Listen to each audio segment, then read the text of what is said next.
She was the Plantagenet royal who became a powerful European duchess and ended up repeatedly betraying her own bloodline and trying to overthrow the Tudors. This is the life of one of the most overlooked and yet also most dangerous women of the Wars of the Roses, Margaret of York, Duchess of Burgundy.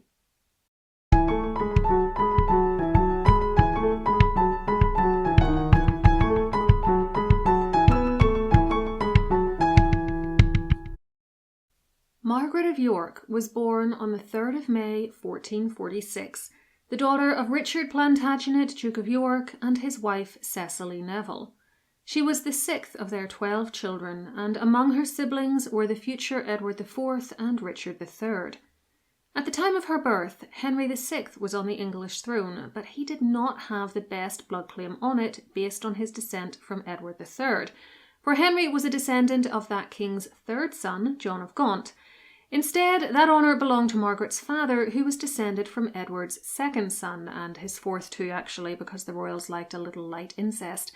As King Henry's grandfather, Henry IV, had seized the throne back in 1399, however, the crown was no longer following strict male-first primogeniture from Edward III, and that was why Margaret's dad wasn't the king, though within a year of her birth he would become the heir apparent to the still childless monarch. His aspirations to take the crown, which he passed on to his sons, would shape most of Margaret's life and her self-identity. Though never technically a princess, because her father was never a king, she styled and referred to herself as such nonetheless, and more often than not called herself Margaret of England rather than Margaret of York. Margaret was named after Henry VI's formidable queen, Margaret of Anjou, who he had married in 1445, but we aren't sure where the little York baby was born. Fotheringhay Castle and Waltham Abbey were both mentioned by contemporary chroniclers though, and Margaret definitely spent a portion of her childhood at the castle, even if it's not where she made her entrance into the world.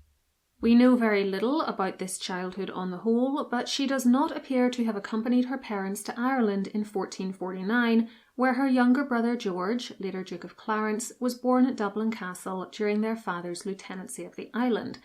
Instead, her biographer, Christine B. Waitman, whose book was my main secondary source for this video and is linked below for you, suggests that she may have remained at Fotheringhay, while her other surviving siblings, and some of them were already dead, were housed or boarded out elsewhere. From surviving documents, we can tell that she was clearly taught to read and write, and as an adult she had a very strong interest in beautiful manuscripts and books, especially religious texts which reflected her Catholic faith. She was also evidently proficient in French, though less so in its written form, and music, dancing and embroidery seem like safe bets as well, but beyond that I wouldn't like to speculate on the extent of her education. What I can tell you about her youth, though, is that as she grew up, the Wars of the Roses began to have ever more serious effects on her life. This conflict was a fight for the throne between the two branches of the Plantagenet family I've already mentioned. Those descended from Edward III's second son, that's Margaret's family, the Yorks, who sometimes used a white rose as one of their badges, and those descended from his third son, the Lancastrians, who sometimes used a red rose. Funnily enough, Margaret was a Lancastrian on her mother's side, but in this era it was the father's blood which usually counted much more. Henry VI and Margaret of Anjou remained childless until their only son, Prince Edward of Wales, was born in October 1453. By that point, however, the king had suffered a complete mental breakdown and was catatonic. He didn't even know he'd become a father. In March 1454, the Duke of York was made the protector of the realm during the king's illness, much to the Queen's chagrin. He and Margaret of Anjou really didn't get along. But when Henry recovered his wits, the situation took a turn for the worse for York, and the first battle of the Wars of the Roses took place at St Albans on the 22nd of May 1455. Over the next few years, there would be a series of such battles. Sometimes the Yorks won, sometimes the Lancastrians, and it was impossible to tell who would ultimately end up on top. I'm not going to go through them all here as I want to keep the focus on little Margaret, but if you see my playlist on the Wars of the Roses, which includes videos about her mother Cecily and Margaret of Anjou, you can find a much more detailed account of the intricacies of these years there. I'll leave it linked for you. One battle I do want to pay some attention to is that at Ludford Bridge in 1459, For at that clash, Richard, Duke of York, lost and had to flee into exile in Ireland with his second son, Edmund, Earl of Rutland, while Margaret's oldest brother, then known as Edward, Earl of March, went to Calais with their uncle and cousin, the Earls of Salisbury and Warwick. Duchess Cecily, Margaret, and the younger boys, however, were captured at Ludlow Castle. They were not badly treated by the king, but the lands of Margaret's father, brothers, Uncle Salisbury and cousin Warwick were all attainted, and her mother, her younger siblings, and presumably she herself too, were placed in the care of their maternal aunt, Anne, Duchess of Buckingham, and allowed an income of 1,000 marks per year from the York lands. By July 1461, though, Edward was back from France and saw to it that all four moved into the home of the recently deceased Sir John Falstaff in Southwark, London. It was there that they heard that Duke Richard had returned from Ireland. Leaving the children where they were, Cecily went to meet him, while Edward kept an eye on his brothers and sister, visiting them in their temporary home.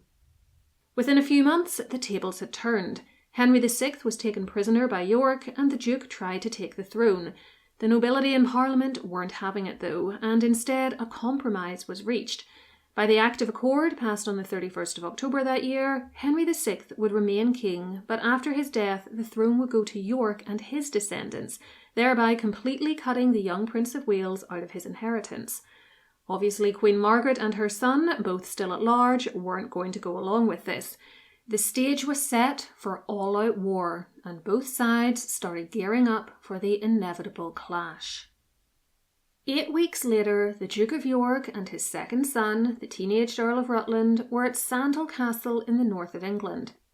Having left the safety of its walls to engage with Lancastrian troops at what became known as the Battle of Wakefield, both were killed, as were the Earl of Salisbury and other nobles, on the 30th of December. York's head was then mounted on the walls of the city of York with a paper crown on it to mock his pretensions to the throne. Margaret, her mother, and her younger brothers remained in London, most likely at Baynard's Castle, and it was there that they received the horrific news. Cecily quickly sent her youngest two sons, George and Richard, to Utrecht for their safety. 14-year-old Margaret, though, only a girl after all, so no threat, stayed with her mother in London, which was still in Yorkist hands. Her oldest brother Edward, still only 18 and now the Duke of York, though he is not generally remembered by that title, defeated the Lancastrians at the Battle of Mortimer's Cross on the 2nd of February. This resulted in the execution of King Henry's stepfather, Owen Tudor, by the way. But soon after, his cousin, the Earl of Warwick, was defeated at the Second Battle of St Albans on the 17th of February and lost custody of Henry VI, who was freed and returned to his wife and son. Warwick and Edward's troops met up, the king and queen proved unable to take London, and when Edward got there at the start of March, he was proclaimed Edward IV in place of Henry VI, whose forces he defeated soon afterwards at the Battle of Towton on the 29th of March, forcing the Lancastrian royals to flee into exile. Margaret was now the sister of the King of England, or rather of one of its kings. Initially housed at Greenwich, she spent the next 7 years moving between different houses provided for her and her mother, or used by the royal court, whilst waiting for King Edward to organise a suitable marriage for her. She was granted an annuity of 40 livres a year whilst under 18 years of age, rising to 400 marks once she had attained that age in 1464. She was in England to witness the fallout in 1465 from Edward's impetuous marriage to the older but beautiful Lancastrian widow Elizabeth Grey née Woodville, which caused a serious breach with their cousin Lord Warwick, who had been angling for a foreign marriage alliance for the king, and with Cecily, Duchess of York, who Waitman doesn't think attended the new queen's coronation, though Cecily's own biographer J.L. Lane-Smith thinks she did, even if only on one day of the festivities. Margaret was definitely there, though, sitting next to her new sister-in-law at the banquet afterwards and taking part in the dancing. She would remain one of Elizabeth's attendants until her own marriage. Margaret's marriage had been rather neglected by her brother when we consider her age by 1465. She was then 21. There had been talk of wedding her to the King of Scotland in 1462, which came to nothing, or to a Spanish or Burgundian candidate in 1464, but again these ideas went nowhere. In late 1465, a new suitor in the form of Don Pedro of Portugal, who had a claim on the throne of Aragon, appeared, and these negotiations went so far that Pedro sent Margaret an expensive betrothal ring in 1466. However, he then died that June, and that was the end of that. It was back to the drawing board. Luckily for Margaret, though, a much better suitor was on the horizon. Charles the Bold, Duke of Burgundy. An Anglo-Burgundian marriage suited Charles, who had been widowed in 1465 with only a daughter called Mary to his name, and who had only inherited his duchy in 1467. It would prevent an Anglo-French alliance occurring in its place. Louis XI of France had offered several candidates for Margaret's hand too, but to no avail, and it also offered him another shot at producing a son. For King Edward, because let's not pretend that Margaret had much of a say in this, it ensured that his sister would be one of Europe's greatest duchesses and would provide a useful ally for his shaky dynasty, still undermined by the existence of Henry VI and his son, who could surely expect no help from Burgundy once Margaret was its duchess. It also meant he didn't have to ally himself with England's traditional enemy, the French. Both sides would also benefit economically with good trading links between the two realms, though Waitman feels that the marriage terms offered by the French were actually better on the whole, and it was anti-French hostility which pushed Edward, and by extension Margaret, into the waiting arms of Duke Charles. Negotiations for this marriage were protracted, and it seemed at times as though it would never occur. Englishman Sir John Paston even placed a bet in May 1467 that he'd pay 80 shillings for a horse if the marriage occurred in the next 2 years, but only 40 if it did not. He ended up paying the 80 shillings.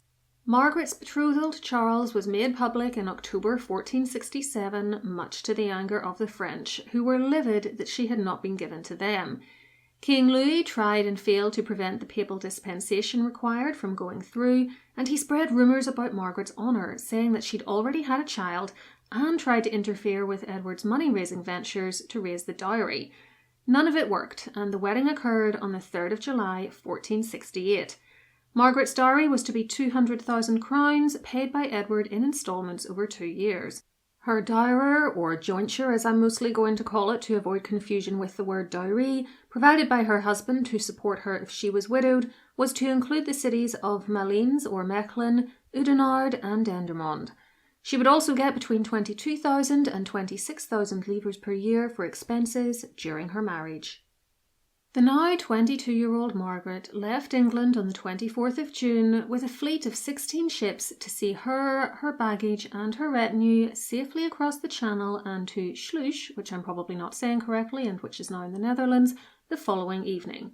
She was given a grand welcome, with all the townspeople in their doorways with lights to show her the way to the house of a local merchant, Guy van Benst, where she was to stay for a week and be entertained by pageants each day. She made a good first impression too by wearing the Burgundian colours of red and black. The next day she met her new mother-in-law, Isabel of Portugal, and her new 11-year-old stepdaughter, Mary of Burgundy, both of whom she got along with very well. The day after that she met her soon-to-be husband, and the two were betrothed in Van Benst's garden, after which Margaret was called the Duchess of Burgundy, though the final wedding ceremony hadn't taken place yet. She remained at Sluis for another week, entertained with fireworks, music and pageants, before moving on to Damme, where she continued to be richly entertained and given gifts by the citizens of those places she stayed.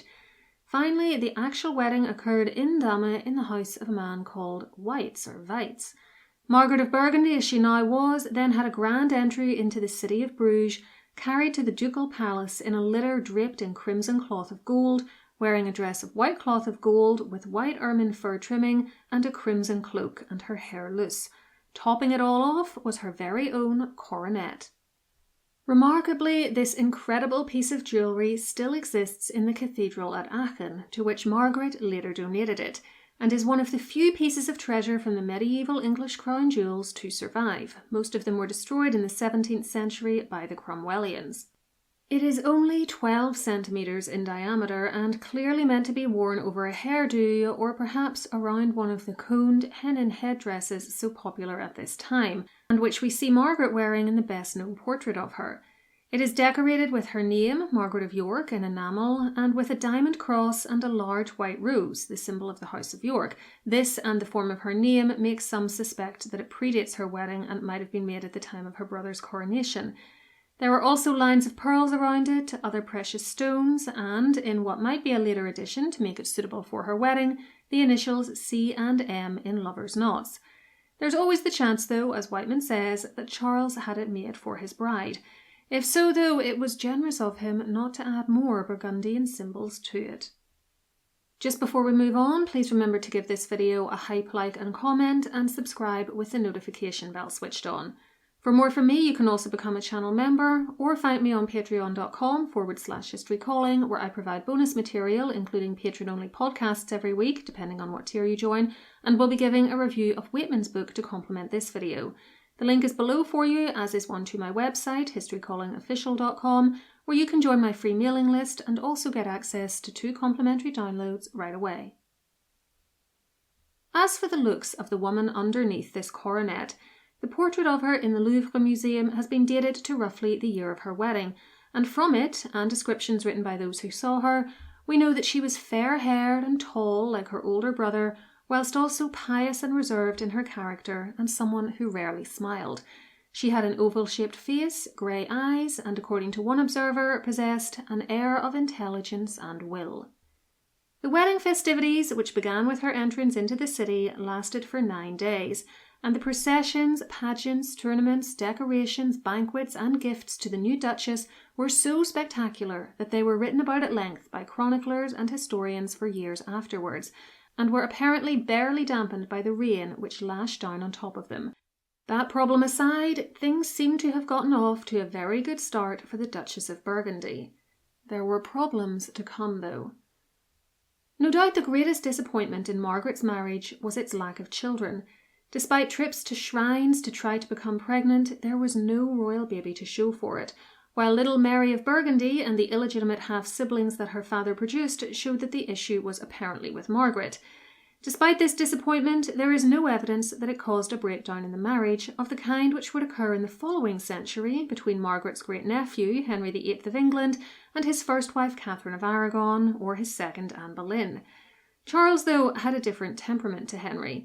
He was clever, hard-working, severe and impatient with his servants when they made errors, and a stickler for etiquette. Yet still he was more patient and reasonable than Henry. Rather than dumping or killing Margaret, he simply didn't spend much time with her after he'd given up on her conceiving. Not that he was a constant presence in her life even in the earlier days of their union. In fact, Whitman says that they were together for only a combined total of a year out of the first 7 years of their marriage, and then never met again after 1475.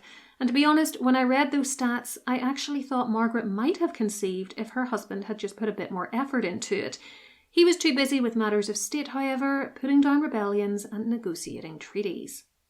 So what did the Duchess do with herself when her husband wasn't in residence? Well, she got to know her new lands and people, for one thing. She toured around his duchy, sometimes with her beloved stepdaughter, who was only 11 years her junior, seeing and being seen, hunting, visiting shrines, at some point she gave her coronet to Aachen, remember, and being entertained by the locals. Whitman lists 28 journeys made during the course of her 8.5-year marriage, which is no small feat when we consider the state of 15th century roads and travel conditions. She gave generously to the church, something which would continue in her widowhood, and founded or supported many religious houses in the Low Countries. She also deputised for her husband on occasion, receiving ambassadors when he wasn't present, for instance, and his frequent absences meant that she played an increasingly prominent role in the administration of the duchy.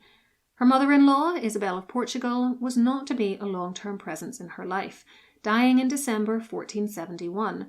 But Margaret built good relationships with her half-brothers-in-law, David Bishop of Utrecht and John Bishop of Cambrai, and also had the chance to see her own family again on occasion, as we'll see shortly. She became close to, professionally speaking only, to Olivier de la Marche, an army man and diplomat who later became the master of her household. That household, as established in 1468, had about 140 people, around 90 of whom would have been in service at any given time. There were kitchen staff, stable staff, and of course bedchamber staff, comprising 12 maids of honour and 3 ladies of the bedchamber, all managed by Marie, Countess of Charny, Charles's illegitimate half-sister. In 1472, there was a serious fire in her rooms in the castle of Maille. She was unharmed, but the castle was badly damaged, and the situation was serious enough that her usually absentee husband rode over from Bruges to check on her. She estimated her financial losses to be in the region of 50 to 60,000 crowns, including the loss of jewellery, tapestries, and expensive clothing. Back home in England, the ups and downs of the Plantagenet family and the Wars of the Roses continued. Margaret's little brother, George, Duke of Clarence, greatly angered their older brother, Edward IV, by marrying Isabel Neville, daughter of their cousin the Earl of Warwick, in 1469 without permission. Then he and Warwick basically usurped Edward, locking him up in Warwick Castle among other places, and killing his father-in-law and brother-in-law. The anarchy did not reflect well on the English Duchess of Burgundy. What good was a marriage alliance with England after all, when the country was so unstable? Fortunately, the situation was smoothed out relatively quickly, at least for now, and Edward, Clarence and Warwick appeared to make up, with the king released and able to resume government. The next crisis was never far off, though. There was another rebellion in early 1470, which resulted in Clarence and Warwick leaving England for France, seizing some of Charles the Bold's merchant ships along the way, much to the anger of Margaret's husband, and making an alliance with Henry VI's exiled wife, Margaret of Anjou, and her son. Her husband, by the way, was by this stage languishing in the Tower of London, having been recaptured by the Yorks in 1465. Nothing Margaret could do or say in her letters to George prevented the mess he now made. He and Warwick, whose younger daughter Anne was now married to the Lancastrian Prince of Wales, came back to England with a French force and were able to seize the throne on behalf of Henry VI, who was released from the Tower. King Edward and his youngest brother, Richard, Duke of Gloucester, fled to mainland Europe, and Queen Elizabeth Woodville and her daughters went into sanctuary in Westminster Abbey, where she gave birth to a son named after his father and ultimately known to history as the elder of the princes in the Tower. More on them later. Where does Margaret fit into this family drama, though? Well, her brothers Edward and Richard had pitched up in The Hague by October 1470, pretty much penniless and now seemingly useless as allies. Waitman tells us that there were secret messages between the siblings, but no public contact, as Charles figured out which horse to back in the disaster that was English politics. The decision was made for him when Louis of France, who was on the side of the Lancastrians, remember, and had provided troops to help take the throne back for Henry VI, declared war on him. It was now in Charles's best interests to get the English crown back on his brother-in-law Edward's head, so that England would be Burgundy's ally and not France's. On the 2nd of January 1471, the Duke and the exiled king met for the first time at Ostcamp, and Charles pledged £20,000 towards helping Edward get his throne back. Edward then went to Hesdin to see Margaret, where he and Richard remained for 3 weeks. More money was raised from loans made from bankers and merchants from across the Low Countries, and we know that Margaret moved to Lille on the 19th of January and was visited there early the following month by Richard of Gloucester, as preparations continued for an all-out invasion of England. Meanwhile, back in their motherland, the Duke of Clarence was being persuaded by his mother and other sisters to back Edward once more. He was better off as the king's brother than the Prince of Wales' brother-in-law after all, and Margaret was pushing him to defect back to their brother too. It worked. By the time Edward landed back in England in March, Clarence had decided to return to the fold. What followed was swift by medieval standards and brutal by anyone's. Edward retook London, freed his wife and children, re-imprisoned Henry VI, and went to fight Warwick at the Battle of Barnet on the 14th of April. Warwick was killed. Margaret would later claim that her brother had wanted to spare their cousin, but the Earl had been slain by Yorkist soldiers before the king could save him, and this left Margaret of Anjou and her son as the last loose ends to tie up. They had only arrived back in England on the very day of the battle, and King Edward caught up with them on the 4th of May at Tewkesbury, where the Lancastrian Prince of Wales was killed. Margaret of Anjou, who was no threat now, was captured alongside her daughter-in-law Anne Neville, who was later married to Richard, Duke of Gloucester, and Henry VI died in the Tower of London on the 21st of May, having almost certainly been murdered on Edward's orders, though Margaret of Burgundy did her best to spread the unconvincing story that Henry had had nothing to fear from her brother. I do wonder if she was truly gullible enough to believe that. The Burgundians were delighted at how things had played out, and their Duchess was once again the sister of the English king, and threw a banquet at Ghent on the 16th of June to celebrate. She was soon granted a series of highly favourable trade licenses by Edward, perhaps as a thank you for her support, perhaps, as Waitman says, to make up for the fact that he'd never paid her full dowry. In June 1475, she met with all three of her brothers in Calais, still in English hands in this time period, when they arrived with an army to support her husband in an invasion of France. Charles then joined them a month later. In the end, there was no armed conflict with the forces of King Louis, though. Instead, diplomatic solutions were reached, but when Margaret said goodbye to her brother George and husband Charles at the end of July before setting out for Ghent, she could hardly have imagined that she would never see either of them again. Throughout 1476, Margaret was busy travelling through her husband's lands, raising money and troops to send to him while he was campaigning in the likes of Lorraine and Savoy. Charles was at the siege of Nancy on the 5th of January 1477 when he and his troops were surprised by an attack by Swiss infantry under the control of René, Duke of Lorraine. The Burgundians were decimated, and Charles was killed. It took 2 days to find his body in the mess. Having suffered a catastrophic head injury, he was only recognisable by his long fingernails and scars on his body, which his valet and doctor were able to recognise. It took a few days for the news to reach his wife and daughter, and a few more before they could be certain that it was true. But by the 21st of January, a memorial service was being held for him in Ghent. Margaret was now a widow at the age of 31, and her unmarried 19-year-old stepdaughter Mary was now the Duchess of Burgundy in her own right. Both were in a terribly dangerous position. Louis of France began invading Burgundian territory, claiming that with no male heir, those lands should default to him, and the citizens of some territories rose up in revolt against some of the stricter measures Charles had imposed on them. The two women worked together to try to calm the storms, also attending the opening of the Assembly of the Estates, think of that like Parliament, on the 26th of January, and promising better government in exchange for allegiance of the various cities and provinces affected by rebellion. Mary also had to agree to rule with the advice of a council of men drawn from the Estates. England, which had by now made a peace deal with France, was of little help, as Edward IV didn't think it worth his while to send an army to assist his sister and stepniece. Margaret tried to tempt him with the idea that the recently widowed Clarence could marry Duchess Mary, but it was to no avail. In any event, Mary was actually already engaged to Maximilian, son of the Holy Roman Emperor Frederick III, and later King of the Romans and eventually Holy Roman Emperor himself. To stall Louis and his attacks, the Dowager Duchess and the new Duchess opened diplomatic negotiations with the French king, but he continued to attack Mary's lands and to undermine her position by attacking her main advisors, who were associated with some of her father's least popular measures. This included Margaret. He accused the Dowager Duchess of planning to kidnap her stepdaughter and take her to England for a marriage to Clarence, and made public letters sent by the women without the permission of the estates. Some of Mary's advisors were summarily executed, and Margaret was forced to leave Ghent, with Mary left behind essentially as a prisoner in her own castle. Once her stepmother was gone, there was a bloodbath made of many of the young Duchess's officials, despite her pleas for mercy for them, or even for fair trials. Margaret went to Oudenarde, which was one of the towns granted to her in her jointure, then from there moved to Mechlin in Brabant, which would become her primary residence for much of the rest of her life, and where she built herself a grand ducal palace.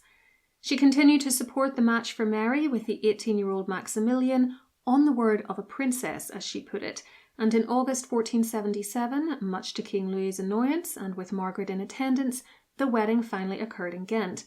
Maximilian and his new stepmother-in-law would always get along well, with Margaret largely credited then and now with getting the marriage over the finish line in the face of strong opposition from the French king.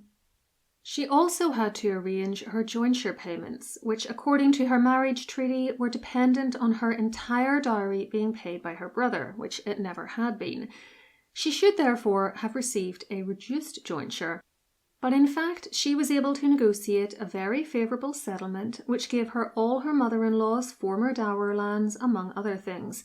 In this she was greatly helped by the fact that she had Mary's full support, both because the young Duchess loved and respected her stepmother and because she wanted to maintain friendly relations with Edward of England. She also obtained Maximilian's backing when he arrived. Her brother was fairly useless to her now, failing to send the military support she asked him for, though he did make some complaints to Louis about how Burgundy, and by extension his sister, were being treated over the next few years.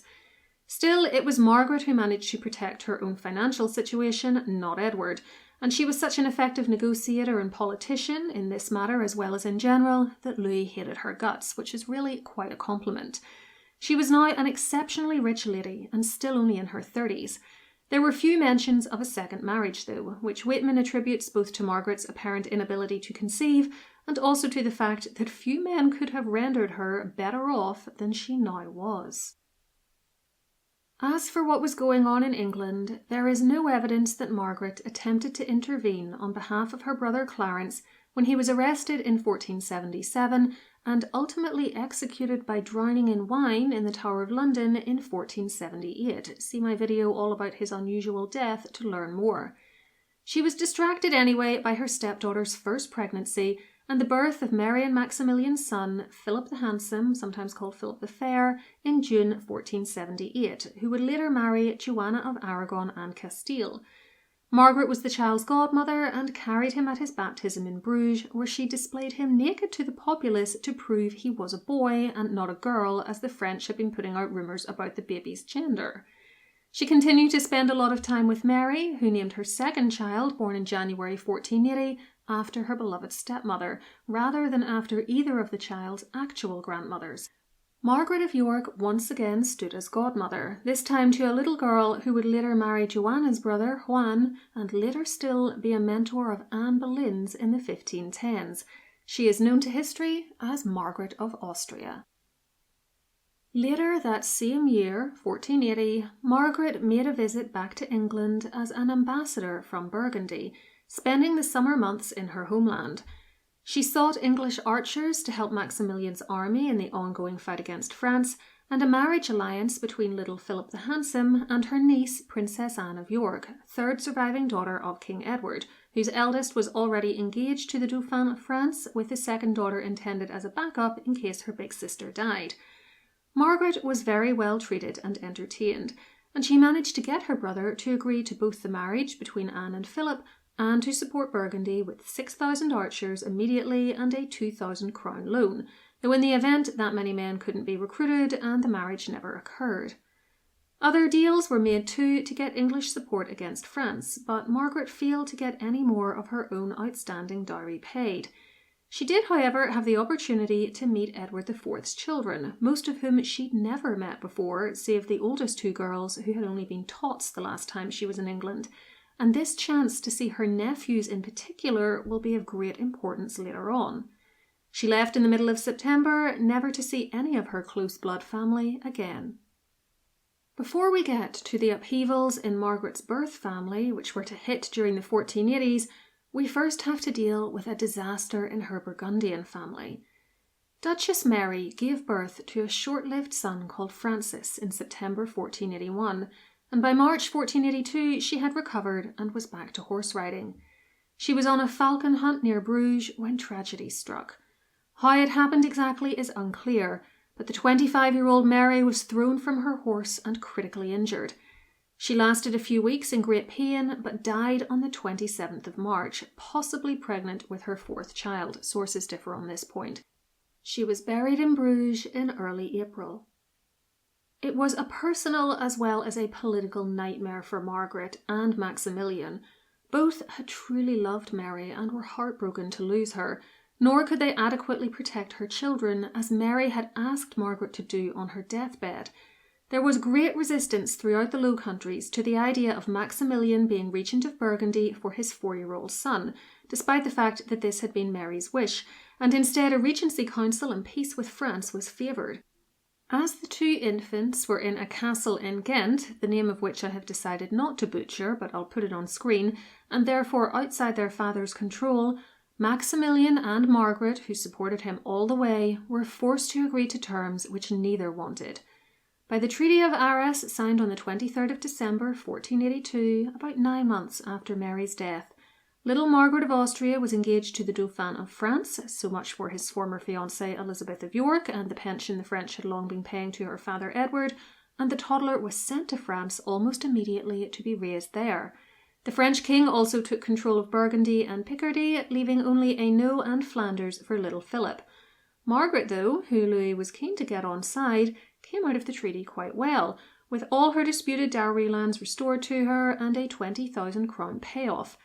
Philip was meant to go back to his father, but the city of Ghent wouldn't let him go, and it took 2 years of fighting for Maximilian to recover him. Trying to get help from England was tricky too, for Edward IV dropped dead in April 1483, sparking one of the most infamous and tragic events in the history of the Wars of the Roses and in Margaret's immediate family. With Edward dead, the throne went to Margaret's 12-year-old nephew, who became Edward V. But her sole surviving brother, Richard, Duke of Gloucester, soon had little Edward and his 9-year-old brother, Richard of Shrewsbury, Duke of York, locked up in the Tower of London. They and their sisters were declared illegitimate, courtesy of a supposed marriage their father had contracted before he wed Elizabeth Woodville, and Gloucester took the throne as Richard III in June. He and Margaret's nephews, the so-called princes in the Tower, were never seen in public again after that summer, and they are widely believed to have been murdered on Richard's orders. What did this mean for Margaret, though? Well, in the short term, it meant not much help from England, as Richard was distracted trying to hold on to power there, though he did send 6,000 additional archers to Maximilian. We don't know what she thought of how he had come to the throne, but it was her job to try to preserve the Anglo-Burgundian alliance. On the upside, Louis XI of France died too in the summer of 1483, destabilising the French regime, which was now headed by the regent Anne de Beaujeu, acting for her infant brother Charles VIII.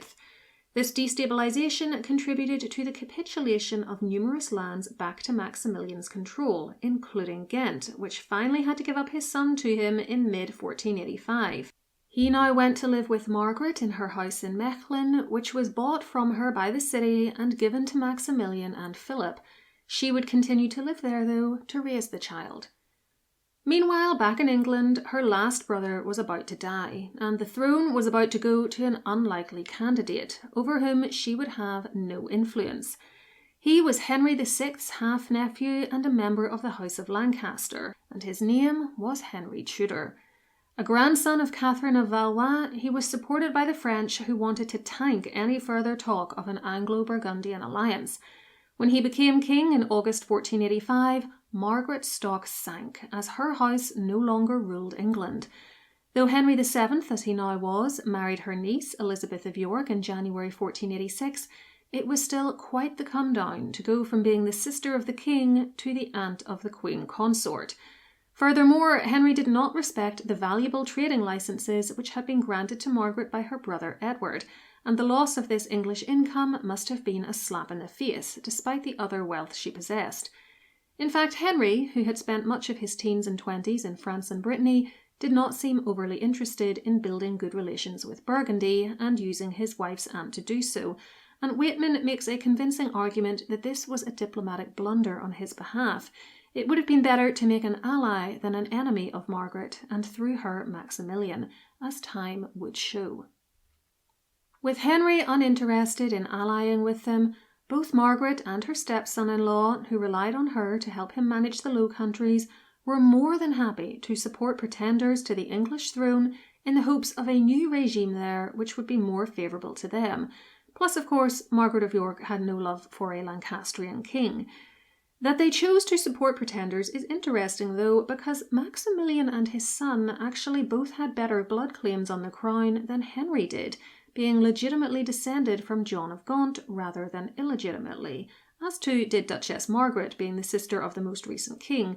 Women's rights to the crown weren't really considered in this period, though, beyond how they could improve a man's claim, otherwise Elizabeth of York would have been the queen regnant. I would argue, though, as did Henry VII, that he held the throne in his own right anyway, through conquest, rather than through his marriage to Elizabeth, though her blood certainly shored up the claims of their children. So for both personal, political and financial reasons, Margaret had no love for Henry, and was happy to see him overthrown if the opportunity arose. even though this was an act of treachery against her homeland and the interests of her niece Elizabeth and Elizabeth's offspring. Her first real chance came in the form of a young boy called Lambert Simnel, born in around 1477, and who pretended to be her nephew, Edward, Earl of Warwick, son of the deceased Duke of Clarence. The real Warwick was safely imprisoned in the Tower of London, but as rumours spread in 1486 that he had escaped, Simnel's deception, or rather the deception of the adults controlling him, gained traction, and Margaret and Maximilian became involved by helping to put together and fund an invasion force to assist him in taking England in the spring of 1487, despite the fact that the real Warwick was being paraded through London that year. Lambert went to Ireland and was crowned as Edward VI in Christchurch Cathedral in Dublin in May 1487, after which he and his army went to England, where they were soundly defeated by Henry VII at the Battle of Stoke in mid-June. Lambert was caught and put to work in the royal kitchens. Honestly, young as he was, he's lucky he didn't lose his head. This will have been a disappointment to Margaret, but she was not openly blamed for the rebellion at the time. Henry VII seemed keen to try instead to neutralise Burgundy with kindness and actually negotiated friendship treaties with them signed in early 1488. And in any case, she was busy in Burgundy with other matters and probably not able to dwell on the English situation too much. She continued to raise her step-grandson Philip, whose father had been made King of the Romans in February 1486, and to support Maximilian in his military affairs, which did not always go to his liking. In fact, after one misjudged attack on Bruges, he found himself imprisoned there in the early months of 1488.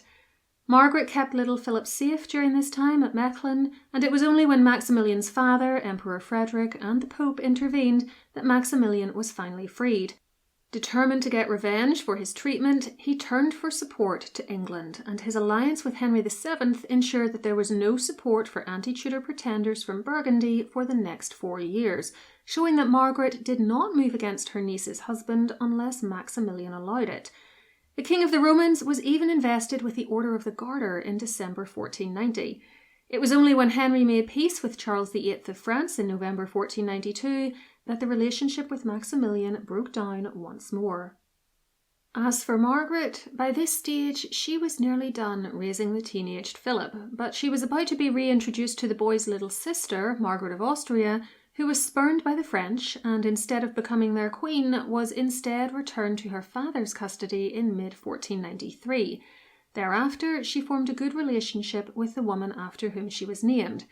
The elder Margaret was also now involved in another plot to oust Henry VII in favour of a pretender. This time it was Perkin Warbeck, who was passing himself off as the younger of the two princes in the Tower, Richard of Shrewsbury, Duke of York. Warbeck seems to have been Flemish by birth, but honestly his true background is very obscure, and he initially came to prominence in Ireland in the early 1490s, and was then invited to France by Charles VIII, where he was treated as though he really was the son of Edward IV and the rightful King of England, all as part of Charles's plan to put pressure on Henry VII to make peace with him. When that peace was achieved, Charles sent Perkin away in 1492, after which he travelled to the Low Countries to meet his supposed aunt, Margaret of York. She, for her part, claimed to recognise him as the boy she had met in England 12 years earlier in 1480 and had him treated as her nephew, teaching him the ways of the English court. Whether she truly believed he was Richard of Shrewsbury is debatable, but publicly she certainly stuck to that line, and she stuck to it for a very long time, suggesting that she may indeed have been taken in by the ruse or developed some genuine affection for this young man. It's very hard to judge, though. Maybe she was just so desperate to oust Henry VII that she was prepared to go along with the lie, even when it meant duping other European royals and the Pope. She and Maximilian kept Perkin safe for years and treated him like a member of the family. He was given a royal guard, he attended the funeral of Maximilian's father, Emperor Frederick III, in November 1493, and he rode next to Philip the Handsome when the young man went to Louvain and Antwerp in October 1494. Henry VII was livid. He sent letters and envoys to Maximilian and Philip's courts, because Philip was now ruling in his own right, his minority having ended, informing them that Perkin was a fake and providing his supposedly real name. He also placed economic pressure on Philip through English trade boycotts, and he said of Margaret in a 1493 letter to Sir Gilbert Talbot that she showed him great malice in her support of the Pretenders and began to openly accuse her of complicity in the Lambert Simnel affair. This opinion of her as deranged by hatred of him has then popped up in Tudor histories of this period and filtered down through the centuries to us. Worse was to come, for Margaret, Philip and Maximilian were only too happy to fund another attempt on the English throne, this time on behalf of Warbeck. Margaret's financial contribution was framed as a loan to her nephew in December 1494, and some of its clauses show that the loss of income which the fall of the House of York had cost her when Henry VII took the throne still smarted. It stated that not only would she get the rest of her long overdue dowry, but the trading licenses granted by Edward would be restored to her, as well as the manor of Hunsdon and the castle and town of Scarborough. Waitman wonders if the interest in Hunsdon was because it was Margaret's birthplace, and if she wanted property in England in case she ever had to retreat there in the face of upheavals in Burgundy, but we really don't know. The invasion force set out in June 1495, and part of it landed at Deal in England the following month, where the men from the ships were promptly arrested. The remainder of the force went to Ireland, where, after a failed siege at Waterford, they were driven away. Warbeck now went to Scotland, where he was received by James IV, stayed for 2 years, and was allowed to marry the monarch's kinswoman, Lady Catherine Gordon, at Stirling Castle. By this stage, Margaret was doing very little for him. Philip was no longer in favour of supporting Perkin, and she could hardly turn against the Archduke, who could do far more for her than a pretended King of England. He and King Henry signed a commercial agreement in February 1496, and one of its clauses stated that Margaret was no longer to aid Henry's enemies. As for Perkin, he tried to invade England again in September 1497, after another pit stop in Ireland first, but it was a failure. He was captured, imprisoned, confessed being an imposter, and after trying to escape what had originally been a fairly comfortable imprisonment, he was pilloried and ended up in the Tower of London with the Earl of Warwick in 1498. Margaret did make some efforts on his behalf, apologising to Henry that year for her involvement with the Pretender, but when her emissary to the king, the Bishop of Cambrai, was taken to see Perkin, the young man told him, in front of the Spanish ambassador, that Margaret had always known he wasn't her nephew, though all the other royals he had interacted with had truly believed in him. The whole story came to an end in November 1499, when Warbeck and Warwick were both executed for supposedly trying to escape from the Tower and threatening Henry's throne, though the fact that Arthur, Prince of Wales, was about to marry Catherine of Aragon may have also played a role in his father's decision to strengthen his position by getting rid of these rival claimants. Back in Mechlin, Margaret left the palace she had lived in for so long so that it could be occupied by Philip's new wife, Joanna of Aragon and Castile, who he married in 1496 at almost the same time his sister married Joanna's brother, Juan. She instead moved into another house across the street, then later lived largely at Binch. She was now approaching the end of her dramatic life and spent her final few years travelling around the Low Countries, visiting her various properties and managing her estates.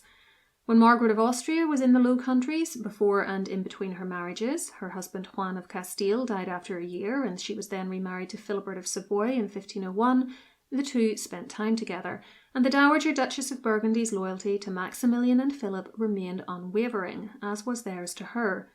In fact, when push came to shove, it clearly trumped whatever she felt for England, which she would rather have seen in the hands of a low-born pretender than those of the husband and children of her niece Elizabeth of York.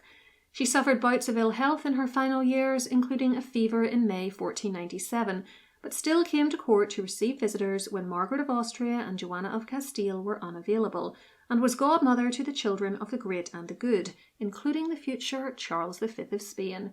She oversaw the care of Philip and Joanna's 3 children during the final couple of years of her life, while their parents were in Spain, which Joanna had become the heiress to. On the 23rd of November 1503, Margaret of York, or England if you prefer, Dowager Duchess of Burgundy, and one of the many remarkable women of the Wars of the Roses, died at Mechlin. In her will, not all of which survives, She left numerous bequests to religious houses and also to support a scholarship at the University of Louvain for a theology student.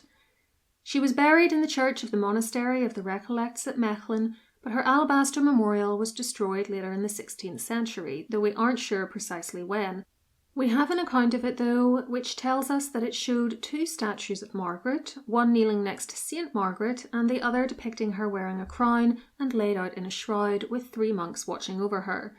The arms of England and Burgundy were both represented, also with a crown over them, and her epitaph read as follows: "Beneath the threshold of the doors of the choir, the most illustrious princess, the Lady Margaret of England, Duchess of Burgundy, with pious humility ordered her body to be buried. Sister of their Serene Highnesses Edward and Richard, Kings of England, wife of the late illustrious Charles, Duke of Burgundy and of Brabant, Count of Flanders and Artois, etc., and Lord of Mechlin, a marvellous and devoted patroness of justice, of religion, and of reform in her dower town of Mechlin, the 23rd day of November, in the year of our Lord, 1503. Pray for her." I hope you enjoyed hearing about Margaret's extraordinary life. She's a great example of a woman who showed that even in the 15th century, she could make a huge impression on the world despite not having any children and not being a ruler herself. Let me know in the comments if you think she really believed that Perkin Warbeck was her long-lost nephew. And for more about the many famous women involved in the Wars of the Roses, including Lady Margaret Beaufort, Margaret of Anjou, Elizabeth Woodville and Elizabeth of York, see my playlist on the topic, which has a whole host of videos on this conflict, including biographies of all these women. Whatever you choose, please enjoy, and until next time, keep learning.